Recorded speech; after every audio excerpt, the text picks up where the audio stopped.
Capítulo 1 das Disposições Gerais. Art. Primeiros atos de improbidade praticados por qualquer agente público, servidor ou não, contra a administração direta, indireta ou fundacional de qualquer dos poderes da União, dos Estados, do Distrito Federal, dos municípios, de território, de empresa incorporada ao patrimônio público ou de entidade para cuja criação ou custeio o erário haja concorrido ou concorra com mais de 50% do patrimônio ou da receita anual, serão punidos na forma desta lei.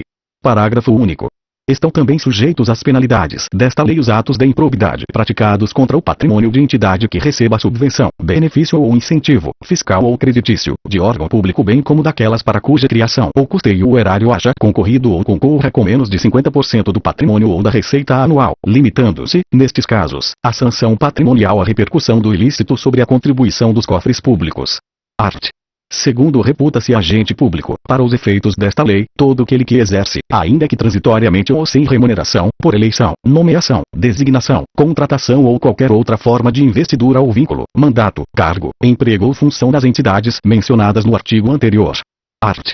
Terceiro, as disposições desta lei são aplicáveis, no que couber, àquele que, mesmo não sendo agente público, induza ou concorra para a prática do ato de improbidade ou dele se beneficie sob qualquer forma direta ou indireta. Art.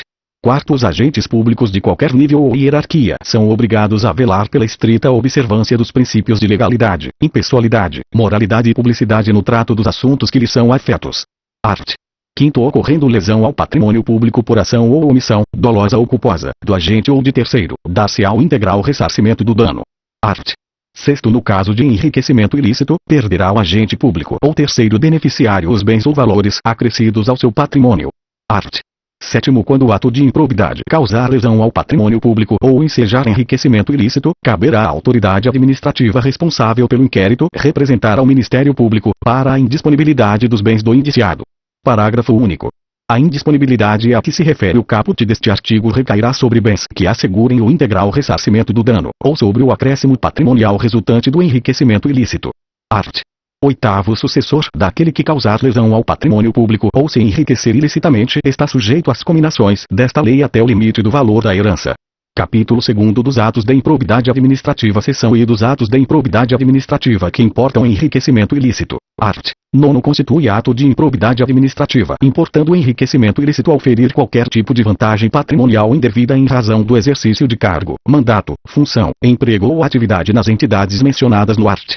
Primeiro desta lei, e notadamente, receber, para si ou para outrem, dinheiro, bem móvel ou imóvel, ou qualquer outra vantagem econômica, direta ou indireta, a título de comissão, percentagem, gratificação ou presente de quem tenha interesse, direto ou indireto, que possa ser atingido ou amparado por ação ou omissão decorrente das atribuições do agente público. Perceber vantagem econômica, direta ou indireta, para facilitar a aquisição, permuta ou locação de bem móvel ou imóvel, ou a contratação de serviços pelas entidades referidas no art. Primeiro, por preço superior ao valor de mercado. Perceber vantagem econômica, direta ou indireta, para facilitar a alienação, permuta ou locação de bem público ou o fornecimento de serviço por ente estatal por preço inferior ao valor de mercado. Utilizar, em obra ou serviço particular, veículos, máquinas, equipamentos ou material de qualquer natureza, de propriedade ou à disposição de qualquer das entidades mencionadas no art. Primeiro desta lei, bem como o trabalho de servidores públicos, empregados ou terceiros, contratados por essas entidades. Receber vantagem econômica de qualquer natureza, direta ou indireta, para tolerar a exploração ou a prática de jogos de azar, de latrocínio, de narcotráfico, de contrabando, de usura ou de qualquer outra atividade ilícita, ou aceitar promessa de tal vantagem. Receber vantagem econômica de qualquer natureza, direta ou indireta, para fazer declaração falsa sobre medição ou avaliação em obras públicas ou qualquer outro serviço, ou sobre quantidade, peso, medida, qualidade ou característica de mercadorias ou bens fornecidos a qualquer das entidades mencionadas no desta lei. Adquirir, para si ou para outrem, no exercício de mandato, cargo, emprego ou função pública, bens de qualquer natureza cujo valor seja desproporcional à evolução do patrimônio ou à renda do agente público. Aceitar emprego, comissão ou exercer atividade de consultoria ou assessoramento para pessoa física ou jurídica que tenha interesse suscetível de ser atingido ou amparado por ação ou omissão decorrente das atribuições do agente público, durante a atividade. Perceber vantagem econômica para intermediar a liberação ou aplicação de verba pública de qualquer natureza. Receber vantagem econômica de qualquer natureza, direta ou indiretamente, para omitir ato de ofício, providência ou declaração a que esteja obrigado. Incorporar, por qualquer forma, ao seu patrimônio bens, rendas, verbas ou valores integrantes do acervo patrimonial das entidades mencionadas no art. Primeiro desta lei, usar, em proveito próprio, bens, rendas, verbas ou valores integrantes do acervo patrimonial das entidades mencionadas no art. Primeiro desta lei.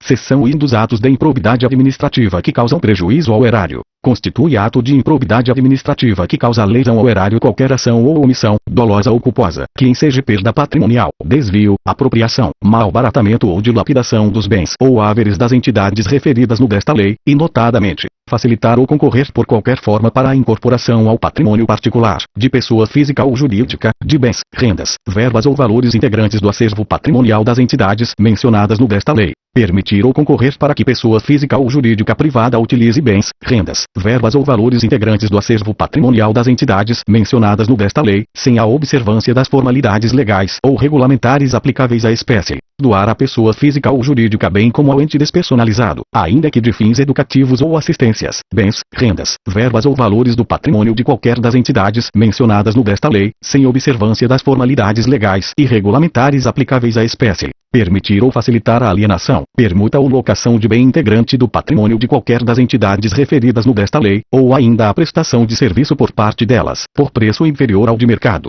Permitir ou facilitar a aquisição, permuta ou locação de bem ou serviço por preço superior ao de mercado. Realizar operação financeira sem observância das normas legais e regulamentares, ou aceitar garantia insuficiente ou inidônea. Conceder benefício administrativo ou fiscal sem a observância das formalidades legais ou regulamentares aplicáveis à espécie. Frustrar a licitude de processo licitatório ou dispensá-lo indevidamente. Ordenar ou permitir a realização de despesas não autorizadas em lei ou regulamento. Agir negligentemente na arrecadação de tributo ou renda, bem como no que diz respeito à conservação do patrimônio público. Liberar verba pública sem a estrita observância das normas pertinentes ou influir de qualquer forma para sua aplicação irregular. Permitir, facilitar ou concorrer para que terceiro se enriqueça ilicitamente. Permitir que se utilize, em obra ou serviço particular, veículos, máquinas, equipamentos ou material de qualquer natureza, de propriedade ou à disposição de qualquer das entidades mencionadas no art.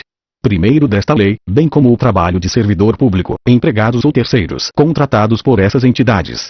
X. Celebrar contrato ou outro instrumento que tenha por objeto a prestação de serviços públicos por meio da gestão associada sem observar as formalidades previstas na lei. XV. Celebrar contrato de rateio de consórcio público sem suficiente e prévia dotação orçamentária, ou sem observar as formalidades previstas na lei. XVI. Seção I dos atos de improbidade administrativa que atentam contra os princípios da administração pública. Constitui ato de improbidade administrativa que atenta contra os princípios da administração pública qualquer ação ou omissão que viole os deveres de honestidade, imparcialidade, legalidade e lealdade às instituições, e notadamente, praticar ato visando fim proibido em lei ou regulamento ou diverso daquele previsto, na regra de competência, retardar ou deixar de praticar, indevidamente, ato de ofício, revelar fato ou circunstância de que tem ciência em razão das atribuições e que deva permanecer em segredo, negar publicidade aos atos oficiais, frustrar a licitude de concurso público, deixar de prestar contas quando esteja obrigado a fazê-lo, revelar ou permitir que chegue ao conhecimento de terceiro, antes da respectiva divulgação oficial, teor de medida política ou econômica capaz de afetar o preço de mercadoria, bem ou serviço. XVI. Capítulo 3º das penas. Independentemente das sanções penais, civis e administrativas previstas na legislação específica, está o responsável pelo ato de improbidade sujeito às seguintes cominações, que podem ser aplicadas isolada ou cumulativamente, de acordo com a gravidade do fato. Na hipótese do art.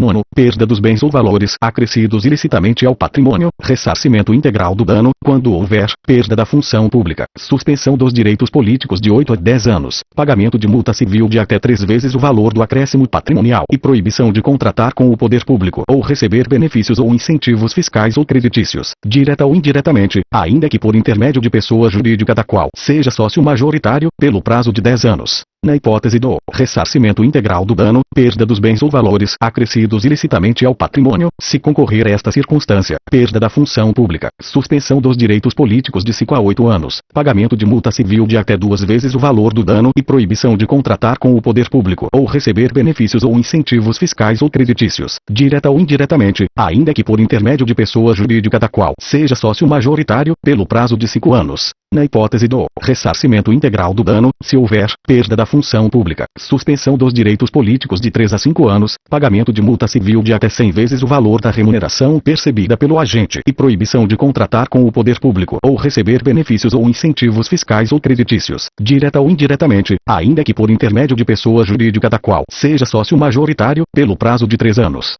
Parágrafo único. Na fixação das penas previstas nesta lei, o juiz levará em conta a extensão do dano causado, assim como o proveito patrimonial obtido pelo agente. Capítulo 4 da Declaração de Bens. A posse e o exercício de agente público ficam condicionados à apresentação de declaração dos bens e valores que compõem o seu patrimônio privado, a fim de ser arquivada no serviço de pessoal competente. Primeiro, a declaração compreenderá imóveis, móveis, semoventes, dinheiro, títulos, ações, e qualquer outra espécie de bens e valores patrimoniais, localizado no país ou no exterior, e, quando for o caso, abrangerá os bens e valores patrimoniais do cônjuge ou companheiro, dos filhos e de outras pessoas que vivam sob a dependência econômica do declarante, excluídos apenas os objetos e utensílios de uso doméstico. A declaração de bens será anualmente atualizada e na data em que o agente público deixar o exercício do mandato, cargo, emprego ou função. Terceiro, será punido com a pena de demissão, a bem do serviço público, sem prejuízo de outras sanções cabíveis, o agente público que se recusar a prestar declaração dos bens, dentro do prazo determinado, ou que a prestar falsa. Quarto, o declarante, a seu critério, poderá entregar cópia da declaração anual de bens apresentada à Delegacia da Receita Federal na conformidade da legislação do Imposto sobre a Renda e proventos de qualquer natureza, com as necessárias atualizações, para suprir a exigência contida no caput e no segundo deste artigo. Capítulo 5 do Procedimento Administrativo e do Processo Judicial. Qualquer pessoa poderá representar a autoridade administrativa competente para que seja instaurada a investigação destinada a apurar a prática de ato de improbidade. A representação, que será escrita ou reduzida a termo e assinada, conterá a qualificação do representante, as informações sobre o fato e sua autoria e a indicação das provas de que tenha conhecimento. A autoridade administrativa rejeitará a representação, em despacho fundamentado, se esta não contiver as formalidades estabelecidas no deste artigo. A rejeição não impede a representação ao Ministério Público, nos termos do desta lei. Terceiro, atendidos os requisitos da representação, a autoridade determinará a imediata apuração dos fatos que, em se tratando de servidores federais, será processada na forma prevista nos arts. 148 a 182 da Lei N. 8.112, de 11 de dezembro de 1990 e, em se tratando de servidor militar, de acordo com os respectivos regulamentos disciplinares. A comissão processante dará conhecimento ao Ministério Público e ao Tribunal ou Conselho de Contas da existência de procedimento administrativo para apurar a prática de ato de improbidade. Parágrafo único. O Ministério Público ou Tribunal ou Conselho de Contas poderá, a requerimento, designar representante para acompanhar o procedimento administrativo. Havendo fundados indícios de responsabilidade, a comissão representará ao Ministério Público ou à Procuradoria do órgão para que requeira ao juízo competente a decretação do sequestro dos bens do agente ou terceiro que tenha enriquecido ilicitamente ou causado dano ao patrimônio público. O pedido de sequestro será processado de acordo com o disposto nos arts. 822 e 825 do Código de Processo Civil. Segundo, quando for o caso, o pedido incluirá a investigação, o exame e o bloqueio de bens, contas bancárias e aplicações financeiras mantidas pelo indiciado no exterior, nos termos da lei dos tratados internacionais. A ação principal, que terá o rito ordinário, será proposta pelo Ministério Público ou pela pessoa jurídica interessada, dentro de 30 dias da efetivação da medida cautelar. É vedada a transação, acordo ou conciliação nas ações de que trata o caput. A Fazenda Pública, quando for o caso, promoverá as ações necessárias à complementação do ressarcimento do patrimônio público. 3. Ou no caso de a ação principal ter sido proposta pelo Ministério Público, aplica-se, no que couber, o disposto no 3 do art. 6 da Lei no 4.717, de 29 de junho de 1965. 4. O Ministério Público, se não intervir no processo como parte, atuará obrigatoriamente, como fiscal da lei, sob pena de nulidade. 5. A propositura da ação prevenirá a jurisdição do juízo para todas as ações posteriormente intentadas que possuam a mesma causa de pedir ou o mesmo objeto. 6. A ação será instruída com documentos ou justificação que contenham indícios suficientes da existência do ato de improbidade ou com razões fundamentadas da impossibilidade de apresentação de qualquer dessas provas, observada a legislação vigente, inclusive as disposições inscritas nos arts. 16 a 18 do Código de Processo Civil. 7º, estando a inicial em devida forma, o juiz mandará autuá-la e ordenará a notificação do requerido, para oferecer manifestação por escrito, que poderá ser instruída com documentos e justificações, dentro do prazo de 15 dias. 8. Recebida a manifestação, o juiz, no prazo de 30 dias, em decisão fundamentada, rejeitará a ação, se convencido da inexistência do ato de improbidade, da improcedência da ação ou da inadequação da via eleita. 9. Recebida a petição inicial, será o réu citado para apresentar contestação. 10. Da decisão que receber a petição inicial, caberá agravo de instrumento. 11. Em qualquer fase do processo, reconhecida a inadequação da ação de improbidade, o juiz extinguirá o processo sem julgamento do mérito. 12. Aplica-se aos depoimentos ou inquirições realizadas nos processos regidos por esta lei o disposto no caput 1 do Código de Processo Penal. A sentença que julgar procedente ação civil de reparação de dano ou decretar a perda dos bens havidos ilicitamente determinará o pagamento ou a reversão dos bens, conforme o caso, em favor da pessoa jurídica prejudicada pelo ilícito. Capítulo 6 das Disposições Penais. Constitui crime a representação por ato de improbidade contra agente público ou terceiro beneficiário, quando o autor da denúncia o sabe inocente. Pena: detenção de 6 a 10 meses e multa. Parágrafo único. Além da sanção penal, o denunciante está sujeito a indenizar o denunciado pelos danos materiais, morais ou a imagem que houver provocado. A perda da função pública e a suspensão dos direitos políticos só se efetivam com trânsito em julgado da sentença condenatória. Parágrafo único. A autoridade judicial ou administrativa competente poderá determinar o afastamento do agente público do exercício do cargo, emprego ou função, sem prejuízo da remuneração, quando a medida se fizer necessária à instrução processual. A aplicação das sanções previstas nesta lei independe da efetiva ocorrência de dano ao patrimônio público, salvo quanto à pena de ressarcimento. Da aprovação ou rejeição das contas pelo órgão de controle interno ou pelo Tribunal ou Conselho de Contas. Para apurar qualquer ilícito previsto nesta lei, o Ministério Público, de ofício, a requerimento de autoridade administrativa ou mediante representação formulada de acordo com o disposto no poderá requisitar a instauração de inquérito policial ou procedimento administrativo. Capítulo 7 da prescrição. As ações destinadas a levar a efeitos as sanções previstas nesta lei podem ser propostas até 5 anos após o término do exercício de mandato, de cargo em comissão ou de função de confiança, dentro do prazo prescricional previsto em lei específica para faltas disciplinares puníveis com demissão a bem do serviço público, nos casos de exercício de cargo efetivo ou emprego.